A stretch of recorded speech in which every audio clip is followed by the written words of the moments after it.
সাপ্তাহিক ছুটির দিনে দেশে বিভিন্ন গবাদি পশুর হাটে বেড়েছে ব্যাপারীদের আনাগোনা। তবে বেচাকেনা এখনও তেমন জমেনি বলছেন বিক্রেতারা।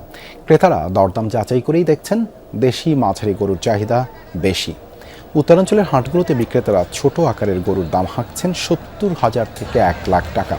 মাঝারি সাইজের গরু ১ লাখ থেকে ১.৫ লাখ, আর বড় গরুর দাম চাওয়া হচ্ছে ২ লাখ থেকে ৩.৫ লাখ টাকা। পুরো দমে জমে না উঠলেও শিগগিরই বেচা বিক্রি বাড়বে বলে জানিয়েছেন ইজারাদাররা।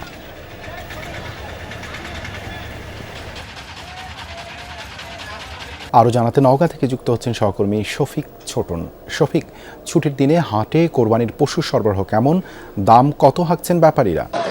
দেবাশিস, আমি এই মুহূর্তে আছি চৌবাড়িয়া হাটে, অর্থাৎ এই অঞ্চলের সবচেয়ে বড় পশু বেচাকেনার হাট, এবং কুরবানি ঈদকে ঘিরে ইতিমধ্যেই বেচাকেনা শুরু হয়েছে, জমতে শুরু করেছে। আজকের হাটে আমি যদি দেখছি যে বিভিন্ন অঞ্চল থেকে ব্যাপারীরা এসেছেন, ঢাকা, চট্টগ্রাম, সিলেট, খুলনা, বরিশাল, কুমিল্লা থেকে ব্যাপারীরা এসেছেন পশু সংগ্রহ করতে। একই সাথে রাজশাহী অঞ্চলের বিভিন্ন জেলা থেকে খামারি এবং যারা গরুর ব্যবসায়ী আছেন তারা এই হাটে তাদের পশু বিক্রির জন্য নিয়ে এসেছেন। সব মিলিয়ে বলা চলে আজকের হাটটা বেশ জমজমাট, এবং আমি যদি দেখছি যে সেই দুপুরের আগ থেকে খামারিরা, ব্যাপারীরা তারা গরু নিয়ে এখানে আসছেন। বিশেষ করে গরুর জন্য আসলে এই হাটটি প্রসিদ্ধ, ষাঁড় গরুর জন্য, বড় গরুর জন্য প্রসিদ্ধ। দুপুরের সেই আগ থেকে গরু নিয়ে খামারিরা এখানে আসতে শুরু করেছেন। এই মুহূর্তে আসলে হাটের কানায় কানায় পূর্ণ, একেবারে গবাদি পশুতে ঠাসা বলা চলে, তিল ধরনের ঠাঁই নেই এমনটি কিন্তু আমরা দেখছি। ক্রেতা বিক্রেতার উপস্থিতিতে একদম সরগরম হয়ে উঠেছে। যদিও বেচাকিনা নিয়ে এবং দাম দর নিয়ে বেশ মিশ্র প্রতিক্রিয়া রয়েছে ক্রেতা বিক্রেতার মধ্যে। যারা ঢাকা, চট্টগ্রাম বা বিভিন্ন অঞ্চল থেকে কিনতে এসেছেন তারা বলছেন যে এবার যেভাবে সরবরাহ, তাতে করে কিন্তু বেশ সন্তোষজনক সরবরাহ, কিন্তু দাম আগের মতোই, অর্থাৎ গত বছর যে দামে কেনা বেচা হয়েছে সেরকমই। বিপরীতে কিন্তু যারা বিক্রি করা বলছেন এবার ক্রেতার অভাবে পশুর দাম একেবারেই কমে গেছে। গত বছরের চেয়ে প্রতিটি মাঝারি আকারের গরুতে ১০ থেকে ১৫,০০০ টাকা, এবং বড় গরু বেচাকেনা একেবারেই কম, সেগুলোতে কিন্তু ২০ থেকে ৩০,০০০ টাকা পর্যন্ত গত বছরের চেয়ে কম দাম বলা হচ্ছে।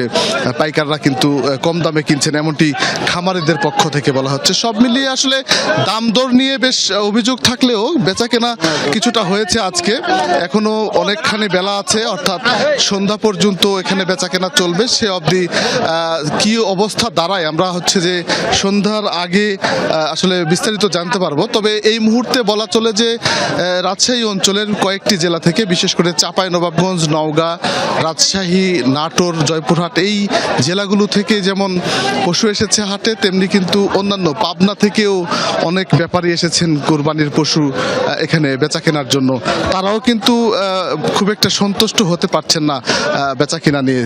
যদিও এই মাত্র কিছুক্ষণ আগে ঢাকার ব্যাপারীরা কিন্তু হাটে নেমেছেন, এবং আমি দেখছি যে তারা ষাঁড় গরুগুলো, মাঝারি এবং বড় ষাঁড়গুলো কিনতে নেমেছেন। তবে কিছুক্ষণ পরে আসলে আরও বিস্তারিত জানতে পারবো যে শেষ পর্যন্ত কি পরিমাণ বেচাকেনা হলো, এবং একটা যেহেতু ঈদের আগে এই হাটটি দিয়েই শুরু করা হলো, অতএব এই হাটের পরে অন্যান্য হাটগুলোর পরিস্থিতিও আসলে বোঝা যাবে আজকের দিনের পর।